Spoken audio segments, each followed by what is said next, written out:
আসসালামু আলাইকুম। আমার চ্যানেলে আপনাদেরকে স্বাগতম। আমাকে যারা প্রশ্ন করেছেন তাদের ভিতরে প্রথম প্রশ্ন, একজন লিখেছেন আমার বয়স 17 বছর, আমি আমার বাবা মার সাথে থাকতে চাচ্ছি না, আমি কোনো এক কারণে ইউকেতে এসে অ্যাসাইলাম সিক করতে চাচ্ছি, আমাকে পরামর্শ দেওয়া যাবে কি?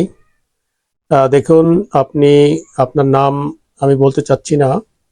আপনি আপনার অবশ্যই আপনি আপনার আব্বু আম্মুর কথা শুনবেন।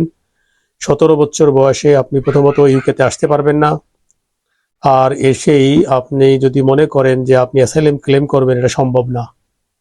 তার কারণ হচ্ছে অ্যাসাইলামের জন্য যেসব ক্রাইটেরিয়া দরকার সেই ক্রাইটেরিয়া ফুলফিল করতে হবে, আর তার জন্য জেনুইন এভিডেন্স, জেনুইন ফেয়ার থাকতে হবে, ভয় থাকতে হবে, এবং রিঅ্যালোকেশনের একটা ব্যাপার আছে, এই ব্যাপারটা আপনাকে অবশ্যই স্যাটিসফাই করতে হবে।